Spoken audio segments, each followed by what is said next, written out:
Tonight, there is nothing you need to fix, no problem to think through, no lesson you must remember, no effort required. If you are listening to this, it means the day has already carried you far enough. Perhaps your body feels tired in a familiar way. Perhaps your mind is still holding fragments of today. Unfinished thoughts, quiet worries, small echoes of conversations. You don't need to push them away. Tonight, we are not here to escape life.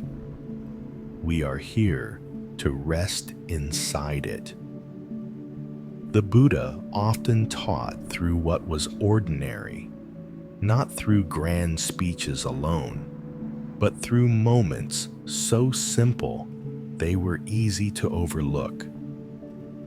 A walk at dusk, a shared meal, a moment of discomfort, a small choice made without much thought.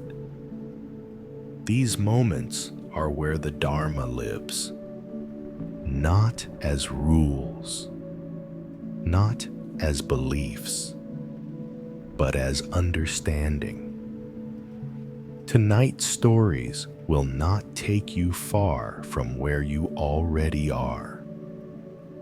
They will stay close to everyday life, close to the body, close to the breath, close to the quiet truths that appear when we stop trying to control everything. As you listen, allow your body to settle. If you are lying down, let the weight of your back sink naturally. If you are sitting, let the spine support itself without effort. Unclench the jaw. Soften the tongue. Let the shoulders fall away from the ears. You don't need to meditate. You don't need to focus. Just listen in the way you might listen to rain, without analysis, without expectation. In Buddhism, there is a gentle insight. Suffering often comes not from pain, but from resistance, from wanting moments to move faster, from wishing feelings were different, from believing that peace must be earned. Tonight, we will explore another possibility. That peace can be noticed when we stop pushing life away. Each story will unfold slowly. There will be no urgency, no sharp turns, no dramatic endings, only quiet realizations arriving in their own time. If sleep comes before the stories end, that is not a mistake. That is understanding taking root beyond words. So now, take one slow breath in, and as you breathe out, let yourself arrive fully. The first story begins in a very ordinary place, a moment of routine, a small disruption, and a realization about control that gently changes how one person meets the rest of their day. When you are ready, we will begin Story 1. The light that wouldn't turn off. Every night, before going to bed, Thomas followed the same routine. Brush his teeth, wash his face, check the doors, turn off the lights. He liked things finished, complete, predictable. That night was no different. The apartment was quiet, filled only with the low hum of the refrigerator and the distant sound of traffic outside. Thomas walked down the hallway, switching off lights as he went. Living room, kitchen, bathroom. When he reached the bedroom, he turned off the lamp beside the bed. Darkness settled gently. He lay down, pulled the blanket over himself, and closed his eyes. And then he noticed it, a faint glow. He opened his eyes again. From the crack beneath the door, a thin line of light stretched across the floor, the hallway light still on. Thomas sighed. He pushed the blanket aside, stood up, and walked back into the hallway. He reached for the switch, clicked it off. Darkness returned. Satisfied, he went back to bed. He lay down again, closed his eyes, and then the glow returned. Thomas frowned. This time, he felt irritation rise immediately. Not strong, just sharp enough to disturb the calm he had been expecting. He got up again. The hallway light was on. He stood there for a moment, staring at it. I turned it off, he thought. He flipped the switch again. Off, back to bed. But this time, he didn't close his eyes right away. He waited, listening. Nothing. After a minute, he relaxed. He closed his eyes, and then the glow returned. A quiet tension moved through his body. His shoulders tightened. His breath shortened. He sat up. This wasn't about the light anymore. It was about order. About things behaving the way they were supposed to. Thomas stood up once more and walked down the hallway. As he reached the switch, he noticed something he hadn't before. A small motion sensor near the doorway, installed recently. Whenever someone passed by, the light turned on automatically. Thomas stood there, hand hovering near the switch. He realized what had been happening. The light wasn't malfunctioning. It was doing exactly what it was designed to do. Responding automatically. And he had been fighting it. Standing there in the dim hallway, Thomas felt something shift. Not relief. Recognition. How many times had he done this? Trying to force things into stillness when they were still moving. Trying to control outcomes instead of understanding conditions. The Buddha taught that suffering often arises when we demand stability from what is designed to change.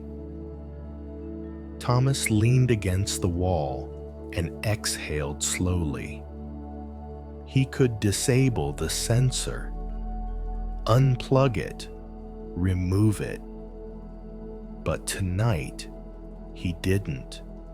Instead, he walked back into the bedroom and gently closed the door. The light disappeared. Darkness returned. Not because he controlled it, but because he adjusted his relationship to it. As he lay down again, something softened inside him. The irritation faded. The breath deepened. He realized how often his exhaustion came not from effort, but from unnecessary resistance.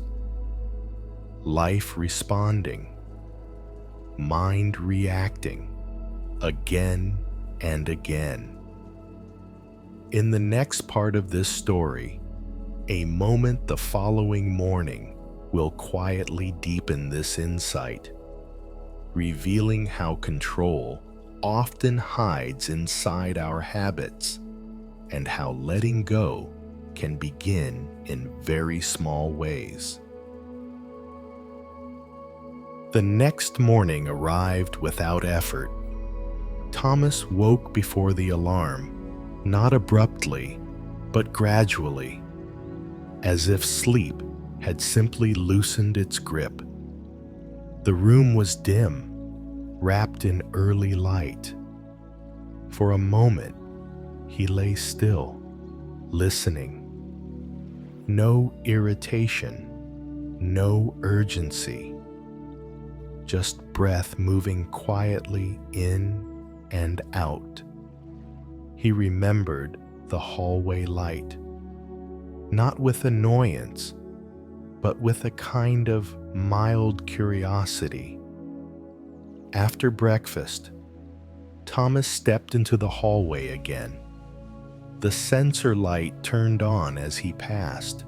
He stopped, watched it, the soft click, the gentle glow. He stood there longer than necessary. When he stopped moving, the light stayed on for a few seconds, then slowly turned itself off. No effort required, no decision, just a system completing its cycle. Thomas felt something simple but important settle into him. How many things in his life were like this light? Emails that didn't need immediate replies, thoughts that would fade if left alone, emotions that only grew louder when he argued with them. At work later that day, he noticed it again. A meeting started late. Usually, this would tighten his chest. Today, he felt the familiar reaction begin, then pause. He noticed his breath. He leaned back slightly in his chair. The meeting began when it began. Nothing was lost. At lunch, the cafe ran out of what he wanted. He ordered something else. It tasted fine. Not better, not worse, just fine. The Buddha taught that control is often an illusion we cling to for safety. We believe that if we manage every detail, peace will follow. But peace, Thomas was learning, arrives when we stop demanding that the world cooperate. That evening, as he returned home, the hallway light turned on again. He smiled, not because it was amusing, but because it reminded him. Life responds, automatically, impersonally, and the mind can either fight that movement or move with it. Before bed, Thomas didn't check the hallway light. He didn't test the switch. He simply went into the bedroom and closed the door. Darkness arrived on its own. As he lay down, his body relaxed more quickly than usual. The muscles around his eyes softened. his thoughts slowed, not because everything was under control, but because nothing needed to be. In the next part of this story, a small, unexpected inconvenience will gently complete this lesson, showing how letting go of control opens the door to rest, even when things don't go as planned.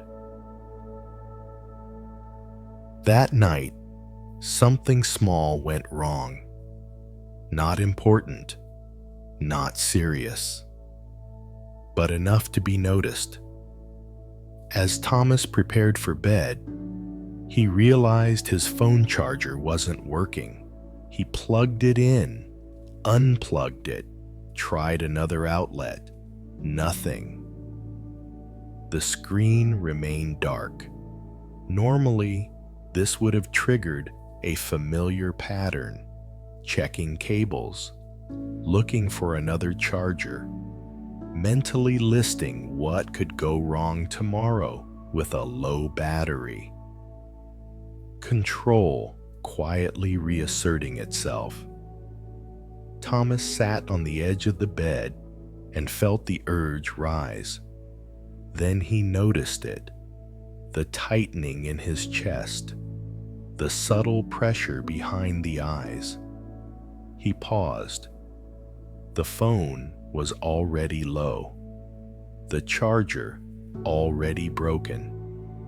Nothing he did in this moment would change that. So he set the phone down. Not with frustration, not dramatically, just down. He lay back and let his hands rest on his stomach. The room was quiet. No glow from a screen, no notifications waiting. Just darkness, just breath. At first, the mind reached for solutions. I'll deal with it in the morning. I should remember to buy a new one. Then even those thoughts loosened. Thomas felt how quickly the body responded when the mind stopped insisting. The breath deepened. The weight of the blanket felt comforting. He realized something gently. Control often disguises itself as responsibility, as preparation, as being on top of things. But beneath it, there is often fear. Fear of uncertainty, fear of discomfort, fear of not being ready. The Buddha taught that clinging to control is a form of suffering because it asks life to be predictable in a world that is not. Lying there, Thomas felt an unexpected sense of freedom. Nothing needed to be managed right now. Nothing needed to be solved. Sleep did not require preparation. It only required permission. The hallway light turned on briefly as someone passed outside his door, then turned off again. Thomas smiled faintly. Even that no longer mattered. As sleep came, his last clear thought was simple and calm. Things can move on their own, and I can rest anyway. His breathing slowed. The edges of the day softened, and without effort, he drifted into sleep. As you rest here, listening, you may begin to notice how often the mind tries to manage even rest itself. Planning tomorrow, fixing yesterday, holding everything together. And perhaps, like Thomas, you are sensing how heavy that can be. In the next story, we will explore another quiet habit of the mind. Not control this time, but comparison. A moment so common we rarely question it. Measuring ourselves against others without realizing how deeply it shapes our sense of worth. A simple situation, an ordinary encounter, and a gentle insight the Buddha offered long ago about seeing clearly without measuring. For now, stay where you are. Let the body sink. Let the breath continue on its own. And when you are ready, we will begin Story 2. The quiet weight of comparison. On Saturday morning, Laura went to the park. It was part of her routine. Not exercise exactly, not meditation, just walking. The park was already alive when she arrived. Children ran across the grass. Dogs pulled gently at their leashes. Couples sat on benches, sharing quiet conversations. Laura walked slowly along the path, her hands tucked into the pockets of her jacket. The air was cool, comfortable. As she walked, she noticed people passing by. A woman jogging effortlessly, earbuds in, breath steady. A man pushing a stroller, smiling as the child laughed. A group of friends gathered near the trees, relaxed and loud. Laura felt it before she thought it. That subtle tightening, that quiet measuring. They look so confident. They seem to have things figured out. Why do I always feel behind? She kept walking. Her pace slowed without her noticing. In Buddhism, comparison is not considered a moral failure. It is simply a habit of the mind, a habit that asks again and again, am I enough compared to this? Laura reached a bench near the pond and sat down. She watched the water ripple gently as ducks moved across the surface. Even here, the mind continued, I should be doing more.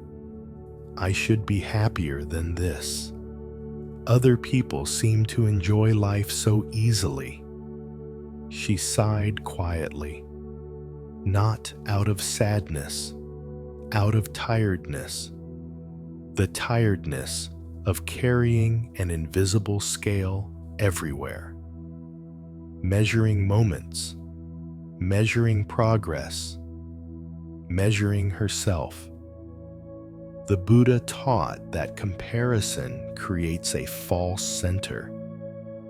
It places the self at the middle of a constantly shifting world and asks it to stay stable.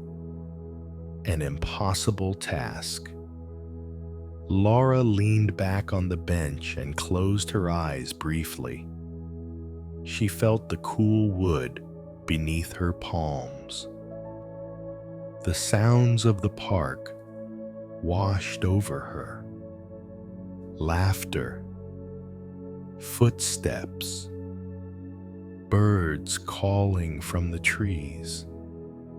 She noticed something simple. No one else was watching her. No one else was measuring her life. This pressure existed only inside her own mind. She opened her eyes again. Across the pond, An older man sat feeding breadcrumbs to the ducks. Slowly, carefully. He wasn't rushing. He wasn't watching anyone else. He seemed fully absorbed in the small movement of his hand and the way the ducks gathered close. Laura felt a quiet curiosity arise. What would it be like, she wondered, to experience this moment without comparing it to any other, without asking if it was good enough? The thought settled gently, not as a command, as an invitation. In the next part of this story, a brief interaction will quietly reveal how comparison loosens when attention returns to direct experience, to what is actually happening, rather than how it measures up. Laura remained on the bench longer than she planned. Time didn't feel urgent here. The ducks drifted closer to the man across the pond, their movements unhurried, natural. Each one took a turn. No pushing, no competition, just responding to what was offered. Laura noticed how her breath had changed. It was deeper now, less guarded. The older man looked up briefly and caught her watching. He smiled, not a greeting, just an acknowledgement. Then he returned his attention to the ducks. Laura felt something soften inside her. She realized that comparison had quietly pulled her away from moments like this, from simple seeing, from simple hearing, from simply being present. She stood up and began walking again, slower this time. She noticed the feel of the path beneath her shoes, the rhythm of her steps, left, right, nothing special. And yet, there was relief in not needing the moment to be more than it was. As she passed other people, the familiar reflex tried to return. She's fitter. They look happier. He seems more at ease. But now she knows the thought instead of following it.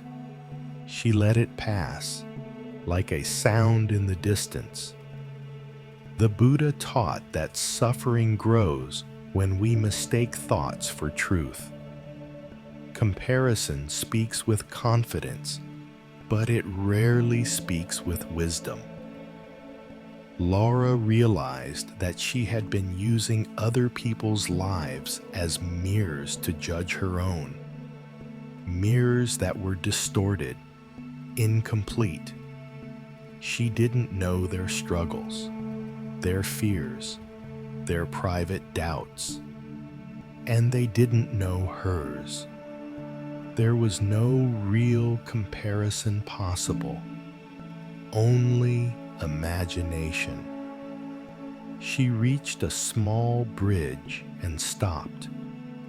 Below, water flowed steadily, not fast, not slow, just moving.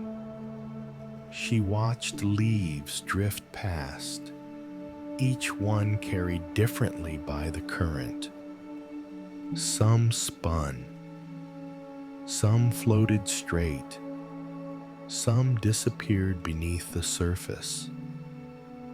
None of them were behind. None of them were ahead. They were simply where they were. Laura felt a quiet truth settle into her body.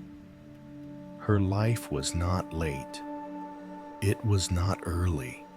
It was not lacking. it was unfolding. When she turned back toward the park entrance, her steps felt lighter, not because she had solved anything, but because she was no longer measuring herself against a moving world. In the next part of this story, a moment later that evening will gently complete this lesson, showing how comparison fades naturally when we return to the intimacy of our own experience. That evening, Laura returned home as the sky was beginning to dim. The light outside softened, losing its sharp edges. Inside her apartment, everything was familiar. The same chair by the window, the same cup on the counter, the same quiet that greeted her most nights. She placed her bag down and stood still for a moment, not doing anything, just standing. She noticed something subtle. Usually, when she came home, her mind rushed ahead. I should answer messages. I should be more productive. Other people are probably doing something meaningful right now. But tonight, those thoughts felt distant, less convincing. She walked to the window and looked out. Below, the street moved gently. People passed by, each carrying their own evening. Some walked alone, some together, some quickly, some without hurry. Laura rested her forehead lightly against the glass. She felt the coolness there, grounding. She thought again about the park, about how comparison had followed her so quietly for so many years. Not loudly, not aggressively, just as a constant background hum, always asking her to evaluate herself against an imagined standard. The Buddha taught that comparison feeds the illusion of a fixed self, a self that must be measured, improved, confirmed. But when Laura looked closely, she couldn't find that self.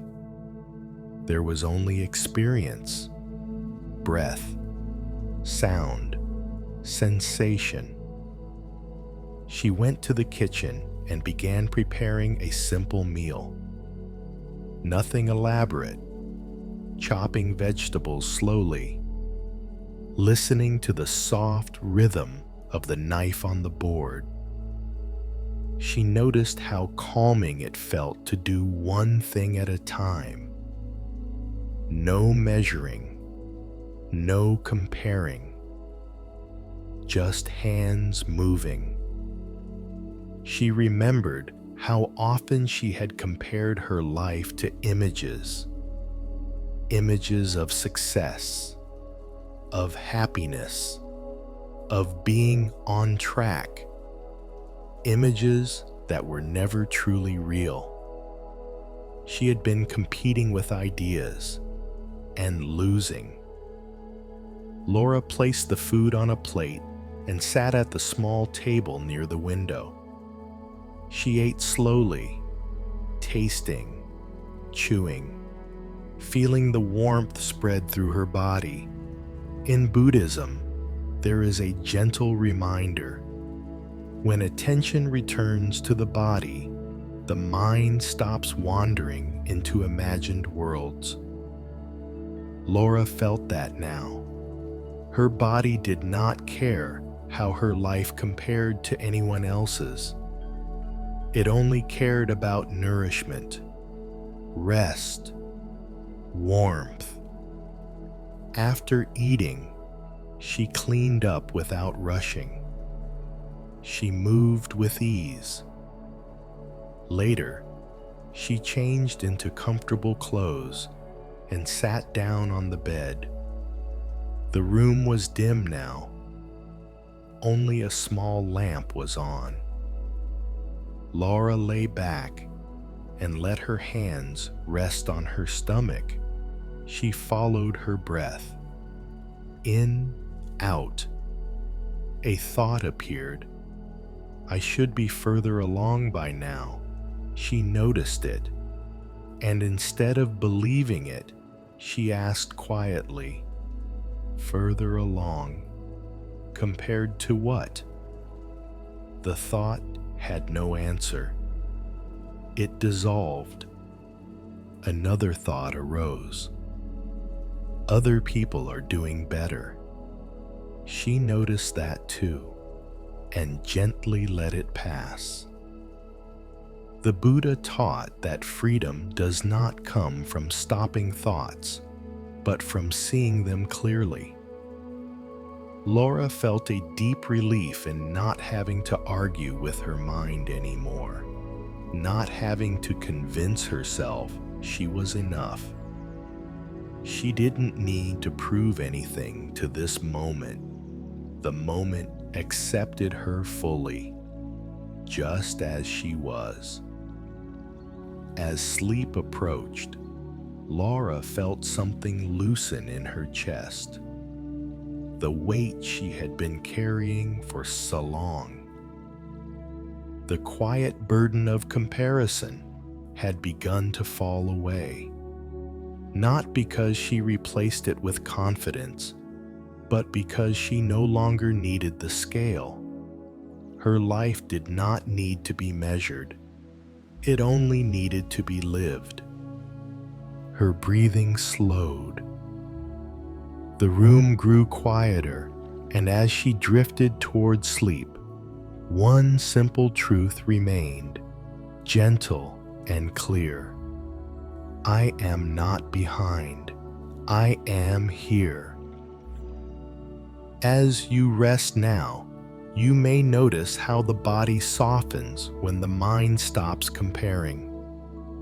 When there is no race, no ranking, no imagined finish line.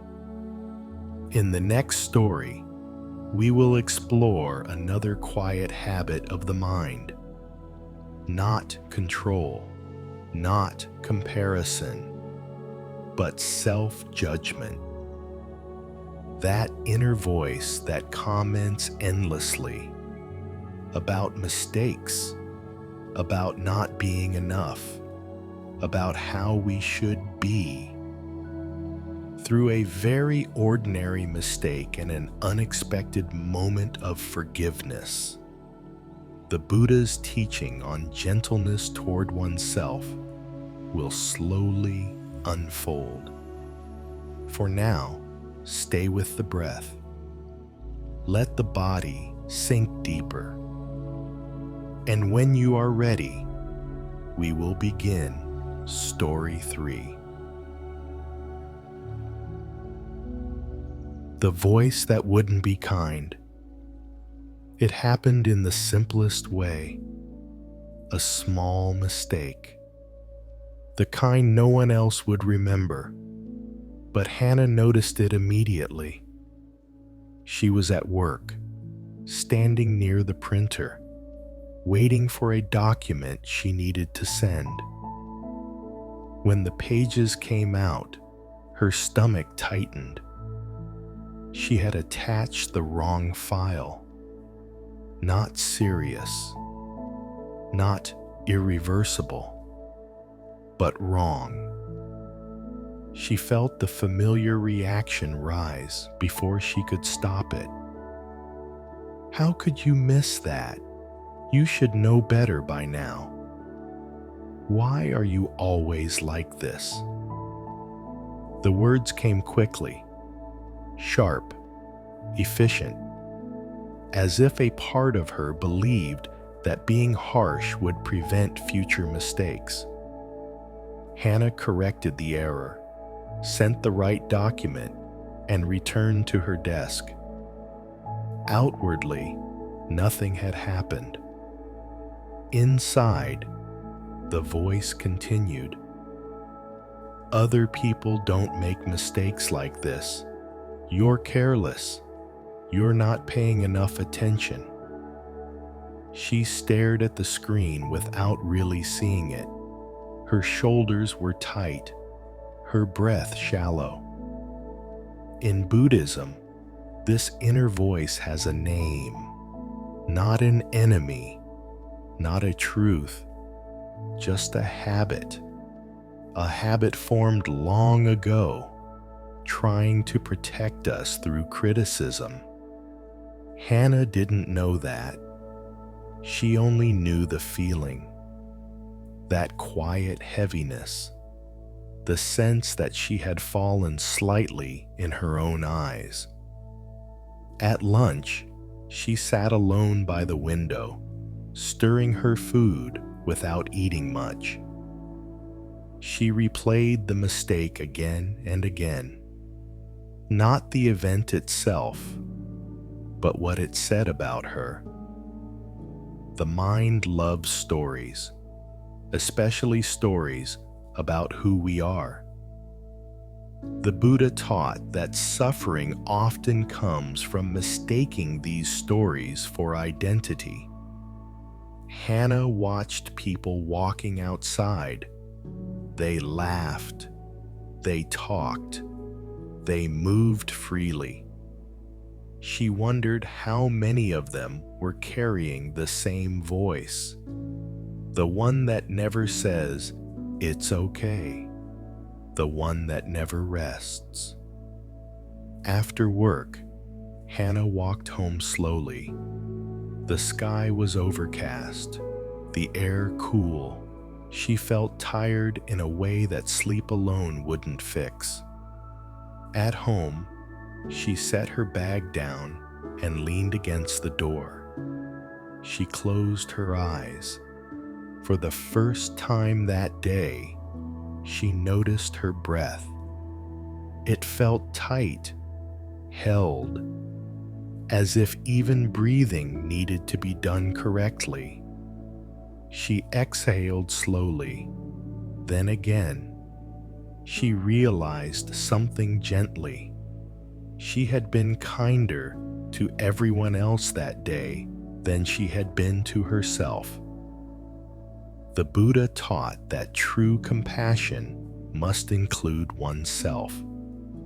Without that, even wisdom becomes another tool for harm. Hannah didn't know how to be kind to herself yet, but she was beginning to see how unkind she had been. And that seeing, quiet, honest, without judgment, was the first soft opening. In the next part of this story, a small, unexpected moment will gently interrupt this inner voice, revealing how self-judgment loosens when awareness replaces punishment. That evening, Hannah did not turn on the television. She did not reach for her phone. She moved through the apartment quietly, as if noise itself might disturb something fragile inside her. She changed into comfortable clothes and made herself a cup of tea. The steam rose slowly. She watched it for a moment longer than usual. Then she sat down by the window. Outside, the sky had deepened into a soft gray blue. No sharp edges, no urgency.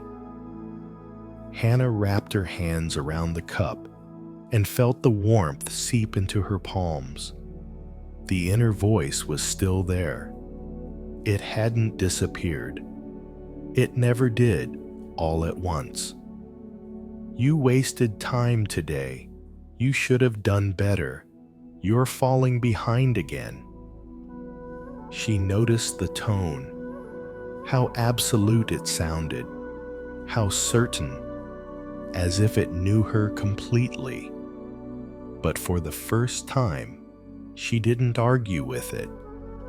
She didn't try to correct it. She didn't try to replace it with positive thoughts. She simply listened, and something became clear. The voice was tired. It wasn't cruel. It was afraid. Afraid that if it stopped pushing, something would fall apart. Afraid that mistakes meant danger. Afraid that rest meant failure. In Buddhism, the Buddha taught that even unwholesome mental states arise from causes. They are not personal. They are learned responses. Hannah took a slow sip of tea. The warmth traveled down into her chest. She placed the cup on the table and rested her hands on her knees. She felt the rise and fall of her breath. At first, it was uneven, held in places. She didn't try to fix it. She let it be awkward, human. The voice spoke again. "You always do this. You never learn." Hannah noticed how her body responded. The tightening, the sinking feeling. She realized something gently. If someone spoke to her like this, a friend, a coworker, a stranger, she would step away. She would protect herself. But when the voice came from inside, she believed she deserved it. The Buddha taught that ignorance often disguises itself as familiarity. Just because a voice is familiar does not mean it is wise. Hannah placed one hand on her chest, not dramatically, just resting it there. She felt her heartbeat, steady, present, alive. She whispered softly, not to the voice, but to the body beneath it. "It's okay." The words felt awkward, unpracticed. They didn't silence anything, but they changed the tone of the room. The voice paused, just for a moment. And in that pause, Hannah felt something unfamiliar: space. She realized she had been treating herself like a problem to be fixed, an object to be improved, a project that was never finished. The Buddha taught that suffering deepens when we turn the self into an object of judgment. Hannah saw how often she had mistaken self-criticism for responsibility. How she believed that being gentle would make her careless. But sitting there now, she felt the opposite. Gentleness made her present. It made her honest. She leaned back slightly and closed her eyes. Images from the day floated by. The printer, the wrong document, the quiet embarrassment. They no longer felt sharp. They felt distant, small. She realized the mistake had already ended hours ago.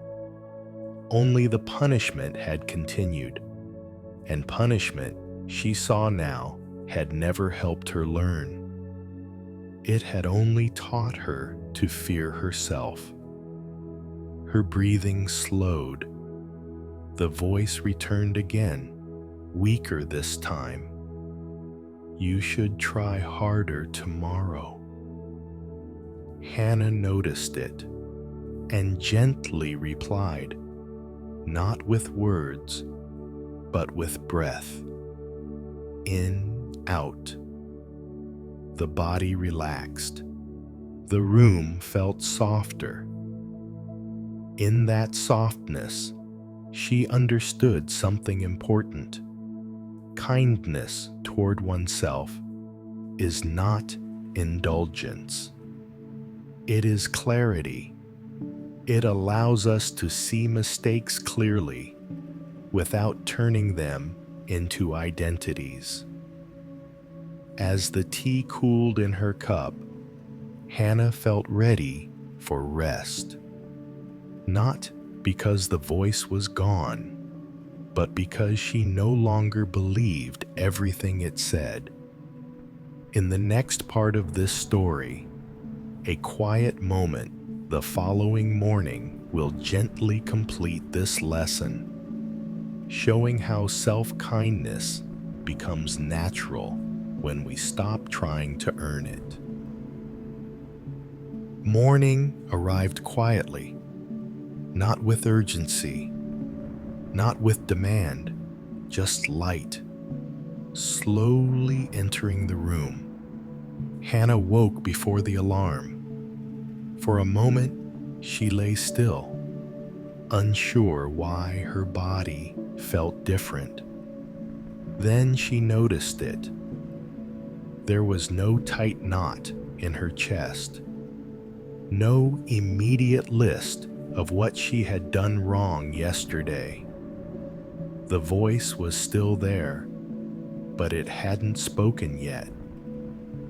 She lay on her back and felt her breath.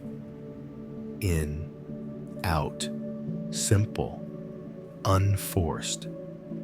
She remembered the small moment from the night before, her hand on her chest, the words that felt unfamiliar. It's okay. They hadn't solved anything.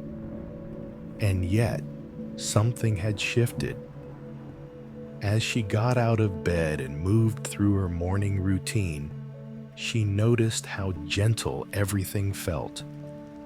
The sound of water in the sink, the feeling of the floor beneath her feet, the quiet rhythm of making breakfast. At work later that morning, she caught herself hesitating before opening an email. The familiar thought appeared, "Don't mess this up." She noticed it, and instead of tightening, she paused. She felt her breath. She opened the email. Nothing terrible happened. Later, she made another small mistake, a minor one. She noticed the voice rise immediately, ready to speak. But this time, Hannah recognized it. Like an old pattern. She didn't fight it. She didn't obey it. She simply saw it. And in seeing it, its power softened. The Buddha taught that awareness itself is a form of compassion. When we see clearly, without judgment, suffering begins to loosen. At lunch, Hannah sat outside on a bench, feeling the sun warm her face. She realized something quietly profound. She had spent years believing that she needed to earn rest, earn kindness, earn the right to feel at ease. But ease was already available the moment she stopped attacking herself. She thought about how many people walk through the world carrying the same voice, punishing themselves silently, believing harshness was necessary.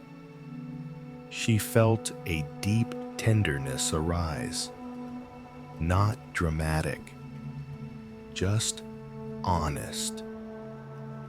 When she returned home that evening, Hannah felt tired, but it was a clean tiredness, not heavy, not burdened. She lay down and closed her eyes earlier than usual. The room dimmed. Her thoughts slowed. The voice appeared one last time that night, faint and uncertain. "You could have done more today." Hannah smiled softly, not in defiance, in understanding. She didn't answer the voice. She didn't need to. She let it drift away on the rhythm of her breathing. In Buddhism, self-compassion is not something we add. It is something that remains when self-judgment falls away. As sleep came, Hannah felt her body fully supported. Nothing to prove, nothing to fix, nothing to be better at. Just this gentle moment of being alive. Her breathing deepened, her thoughts dissolved, and she slipped into sleep, not improved, not corrected, but allowed. As you rest now, listening, you may notice how the body relaxes when the inner struggle quiets. When we stop fighting ourselves, the world feels less heavy. In the next story, we will explore another familiar experience. Not self-judgment this time, but uncertainty. A moment when the future feels unclear, plans loosen, and the mind searches for ground.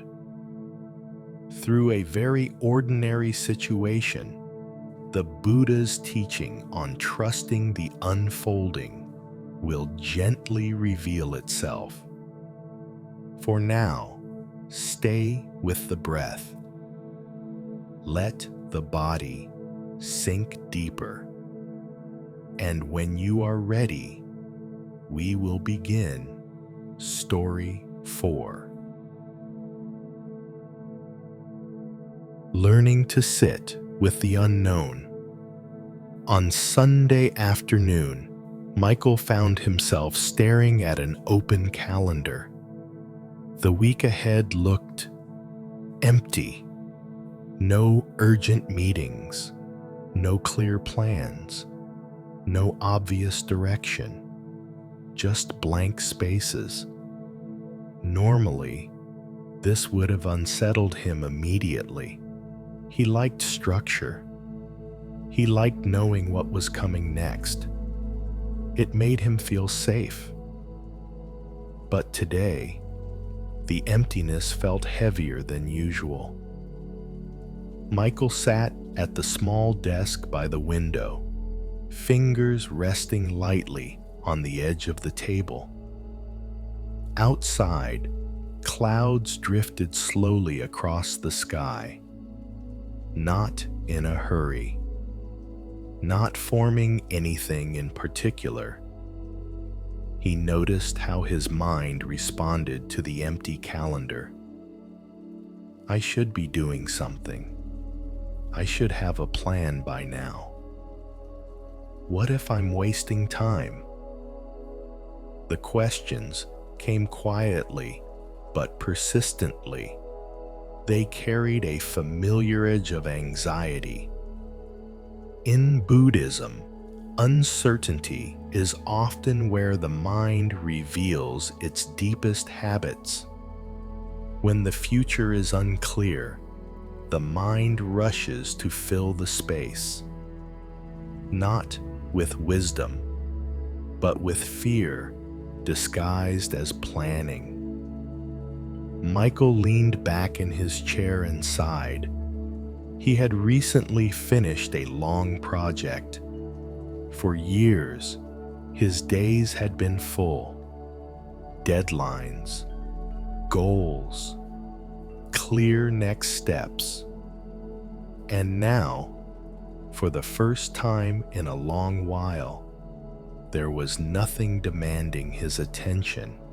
Friends told him to enjoy it, to relax. But relaxation didn't come easily. Without something to move toward, his thoughts began to circle.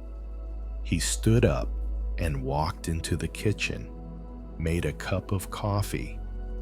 The familiar smell filled the room. He wrapped his hands around the mug and felt the warmth. Steady, reliable. For a moment, he felt grounded.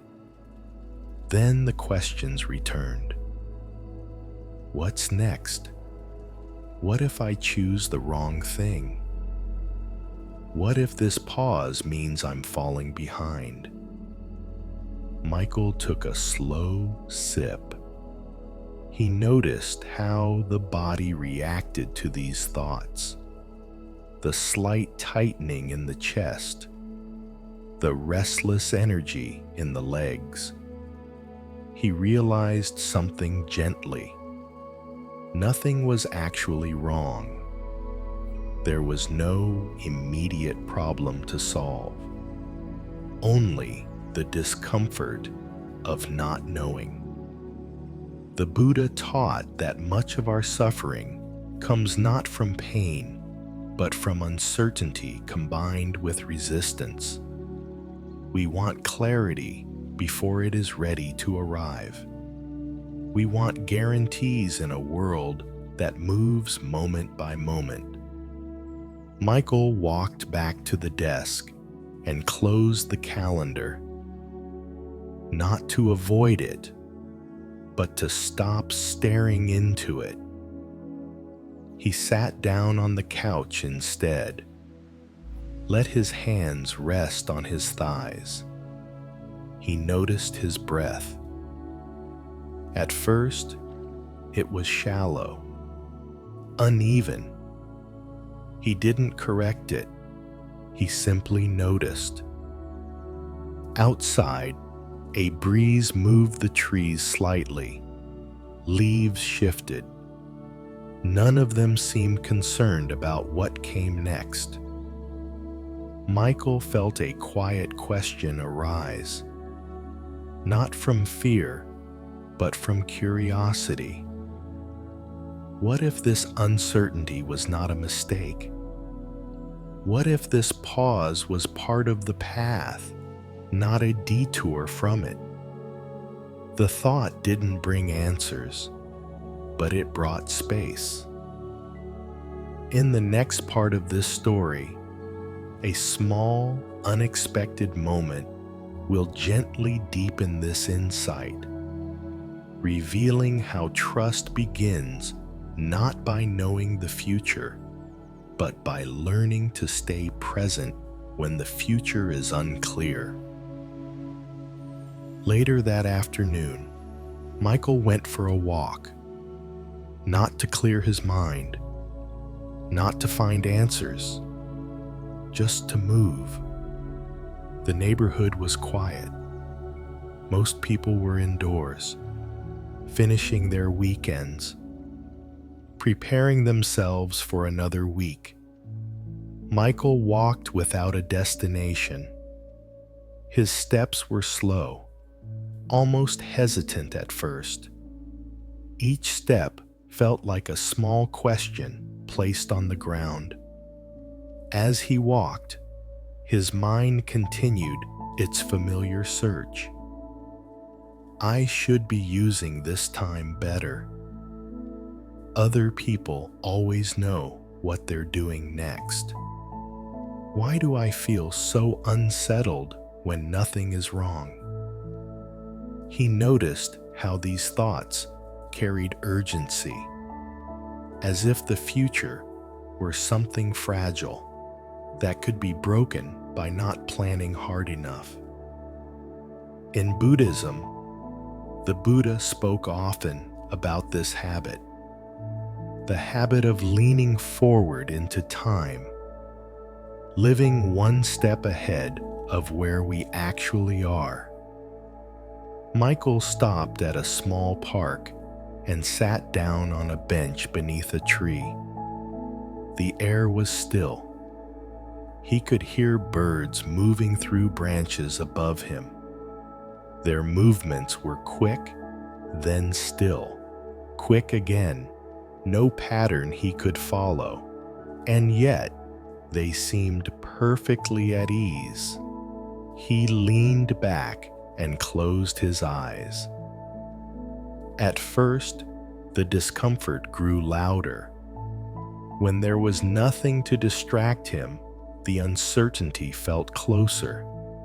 He noticed his breath, short, then long, then short again. He didn't try to even it out. He let it show him how he felt.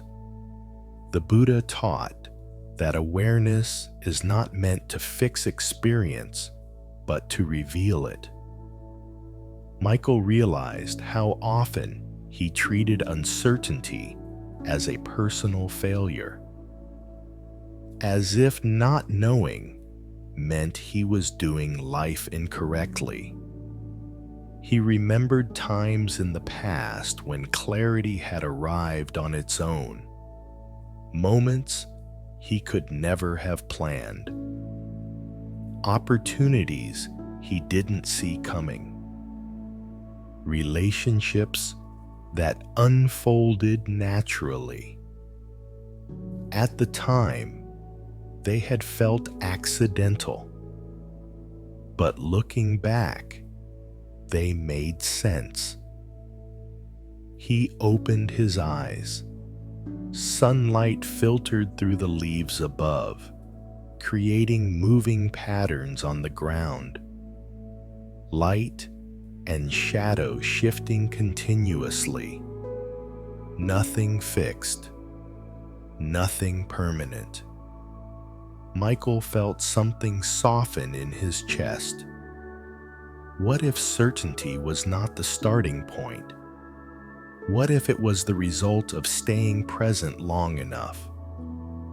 The Buddha taught that the path reveals itself step by step, not all at once, not in advance, only as far as the next step. Michael stood up and continued walking.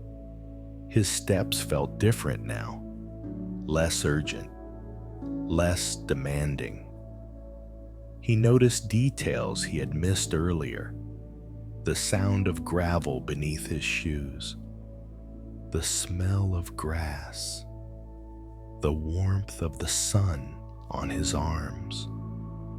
The future had not become clearer, but the present had, and that was enough. As he returned home, Michael felt tired, but it was not the anxious tiredness he knew so well. It was a gentle tiredness, the kind that comes from allowing rather than resisting. That evening, he cooked a simple meal, ate slowly. He did not open his calendar again. He did not make new plans. Instead, he sat quietly after dinner and watched the light fade from the room. He noticed how the mind occasionally reached forward again. You should figure this out, and how gently he could now respond, not tonight. As he prepared for bed, Michael felt a quiet trust begin to form. Not trust that everything would work out perfectly, but trust that he could meet whatever came, one moment at a time. In the next part of this story, a moment the following morning will gently complete this lesson. showing how uncertainty loses its sharp edge when we stop demanding answers before they arrive. The next morning arrived without ceremony. No sudden clarity, no new direction written in the sky, just light, soft and patient. Michael woke naturally, without the alarm. For a few moments, he stayed still, noticing how his body felt. There was still uncertainty, but it no longer pressed against him. It rested quietly, like an unanswered question he didn't need to solve right away. He got out of bed and opened the window. Cool air entered the room, fresh, grounding. He breathed it in slowly, in, out. He noticed how the mind tried, out of habit, to look ahead. What should I do today? And then something different happened. The question didn't carry fear, it carried curiosity. He smiled softly. Michael made breakfast and ate without distraction. Each movement felt deliberate, unhurried. Afterward, he sat with a cup of tea and watched the steam rise and disappear. No shape lasted long. And yet, the movement itself was calming. The Buddha taught that clinging to certainty is another form of clinging to self. We want to know who we will become, where we will end up, what this life will amount to. But life is not a straight line. It is a series of moments, each one asking to be met fully. Michael realized that he had been trying to live the answer instead of living the question. And in doing so, he had missed the quiet richness of not knowing. Later that day, he received a message. Nothing dramatic, just a simple invitation, a conversation, an idea, a possibility. It wasn't a solution, it wasn't a plan, but it felt like a door opening slightly. He noticed his reaction. Excitement tried to arise. So did fear. He didn't grab either. He simply noticed. He responded calmly. Let's talk. That was enough. As evening came, Michael felt a gentle confidence settle into him. Not the confidence of certainty, but the confidence of presence. The understanding that he didn't need to see the whole path to take the next step. When he lay down to sleep that night, his body relaxed easily. There was nothing unresolved that demanded attention. Only the quiet sense that life was unfolding, and he was allowed to unfold with it. As his breath slowed, one simple truth remained. I don't need to know yet. And in that not knowing, there was rest. As you rest here, listening, you may notice how the body settles when the future is no longer being forced into shape.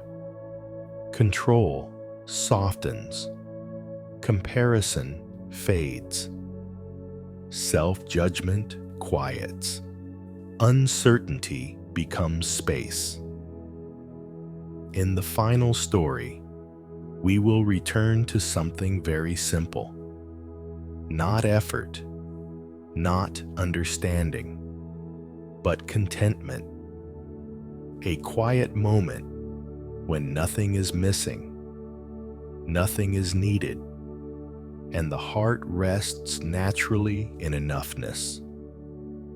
When you are ready, we will begin Story 5. When nothing was missing. It was a quiet evening. Not special, not memorable. Just an evening like many others. Sarah sat alone at a small table near the window, eating dinner she had prepared without much thought. Rice, vegetables, a simple soup. She ate slowly, not because she was practicing mindfulness, but because there was no reason to rush. Outside, the sky darkened gradually. Lights turned on in nearby apartments, one by one. Sarah noticed how calm the room felt. Not exciting, not joyful, just calm. And then, almost automatically, a thought appeared. Is this it? It wasn't dramatic. It wasn't sad. Just a quiet question. Her life had settled into a steady rhythm. Work, home, sleep. Nothing was wrong. And yet, the mind often whispered that something should be more meaningful, more fulfilling, more impressive. The Buddha taught that dissatisfaction does not always come from lack. Sometimes it comes from the belief that contentment must be earned. Sarah finished eating and washed the dishes. She moved slowly, feeling the warm water on her hands. She noticed how the body relaxed when there was no inner commentary, no judging, no improving. She dried her hands and leaned against the counter. The apartment was quiet enough that she could hear her own breathing, in, out. She felt something gentle spread through her chest. Not happiness, not excitement, just a sense of being settled. She realized that for this moment, nothing was missing. She wasn't waiting for a message. She wasn't hoping the evening would turn into something else. She was simply here. The Buddha taught that contentment arises when desire pauses, not disappears forever, just pauses, long enough for us to notice that we are already supported. Sarah walked to the window and looked out. A few people passed by on the street below. Cars moved. Somewhere, someone laughed. Life continued, and she didn't need to participate in all of it. She could simply be part of it. As she sat down on the couch, she noticed how rarely she allowed herself to feel this quiet enoughness. Usually, she filled space quickly, with plans, with distractions, with the idea that stillness meant stagnation. But tonight, stillness felt full. In the next part of this story, A very small moment will gently deepen this realization, revealing how contentment grows, not by adding anything, but by noticing what is already present. Sarah remained on the couch longer than she expected. The room grew dim as the last light of evening faded. She didn't turn on another lamp. She let the darkness arrive gradually. Her body felt at ease, not energized, not heavy, just settled. She noticed how rarely she allowed evenings to be like this. Usually, there was a quiet urge to improve the moment, to check something, to plan something, to make the evening feel more worthwhile.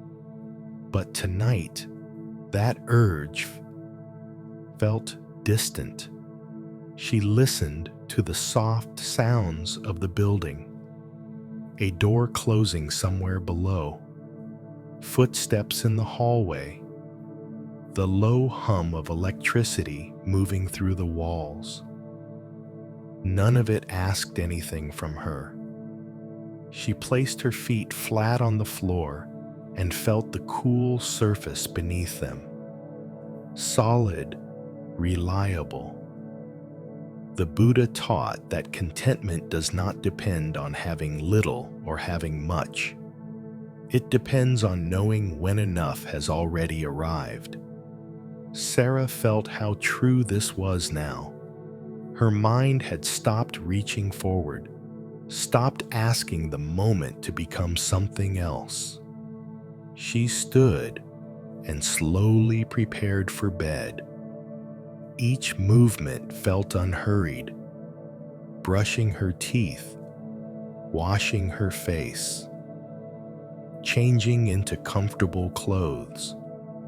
She noticed how gentle her body felt when it wasn't being pushed.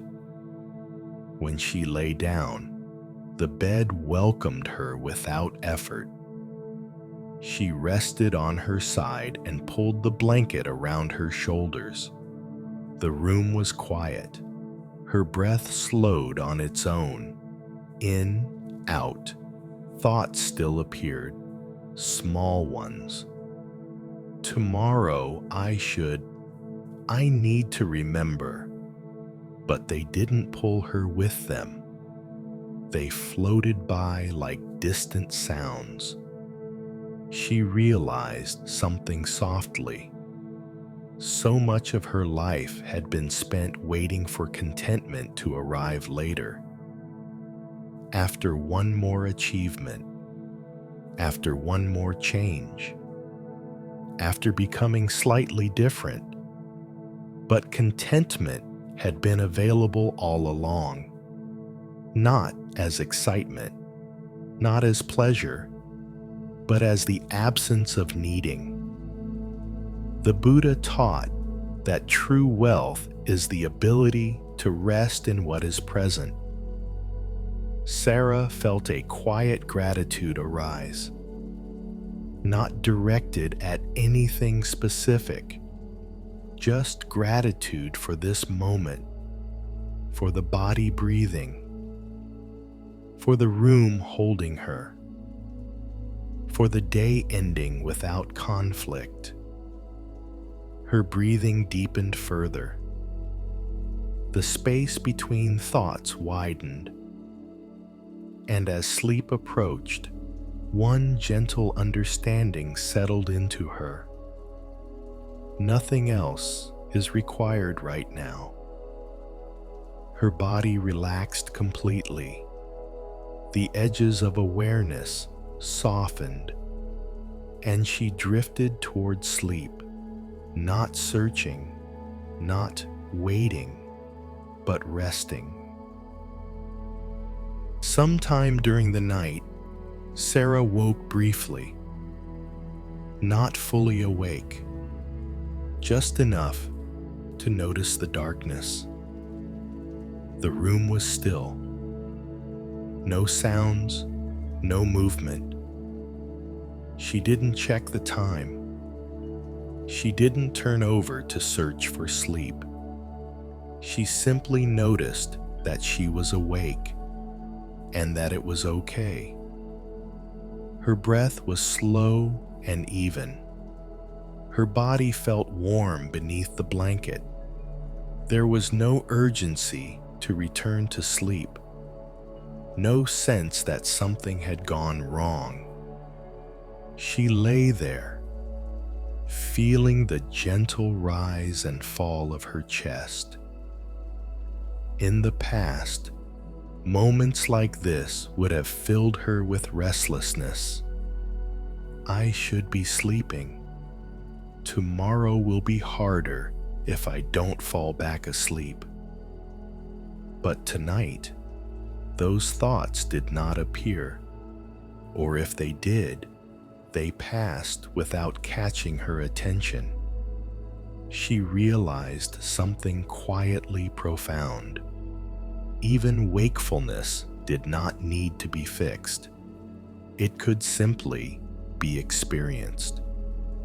The Buddha taught that peace is not dependent on circumstances, not even on sleep. Peace comes from non-resistance, from allowing what is already here. Sarah felt that truth settle deeply into her body. She wasn't waiting for sleep. She wasn't chasing rest. She was already resting. Her breath grew softer, longer. The boundary between being awake and being asleep blurred gently. Thoughts thinned, sensations softened. There was no clear moment when sleep returned, no line she crossed, just a gradual dissolving, like a candle flame slowly dimming. In that dissolving, one final understanding remained. Enoughness does not end when the day ends. It continues quietly. Through the night, through the breath, through simply being. And with that understanding held lightly, Sarah drifted fully into sleep.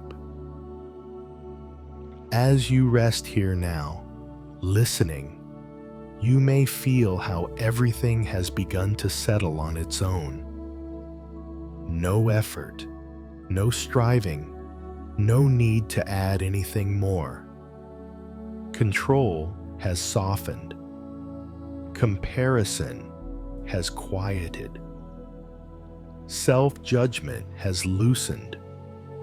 Uncertainty has become space. And contentment has revealed itself quietly. Now, nothing more needs to be said. In the final moments, we will gently gather everything together and allow the body and mind to sink completely into rest. Now, there is nothing more you need to do, nothing more you need to understand, nothing more you need to hold. The stories can fade. They have already done their work. Like footprints in soft sand, they gently disappear once you no longer need them. Tonight, we did not search for enlightenment. We did not try to become better. We simply noticed. We noticed how control can soften, how comparison can fall away, how self-judgment can quiet, how uncertainty can become space, how contentment can reveal itself when nothing is added. This is the Buddha's way, not forcing the mind into silence, but allowing it to rest when it no longer needs to struggle. So now, allow your body to be exactly as it is. Feel the weight of it. If you are lying down, notice how the bed supports you without effort. You do not need to support yourself anymore. Let the shoulders drop. Let the jaw soften. Let the tongue rest gently. Bring your attention to the breath, not to control it, not to guide it, just to feel it, breathing in, breathing out. Each breath arrives on its own. Each breath leaves on its own, just like thoughts, just like moments, just like days. If a thought appears, let it appear. If it fades, let it fade. There is no need to follow anything. You are already where you need to be. The Buddha taught that peace is not something we reach. It is something that remains when we stop reaching. So stop reaching now. There is nothing missing in this moment, nothing unfinished, nothing that needs your attention. Even sleep does not need to be chased. It comes naturally when the body feels safe and the mind stops demanding. With each exhale, sink a little deeper, as if the day is melting out of you, as if effort itself is dissolving. If you are still awake, that is fine. If you drift in and out, that is fine. If you fall asleep now, that is exactly right. May your sleep be gentle. May your mind be light. May your heart rest in enough. Nothing more is required. Good night. Rest well.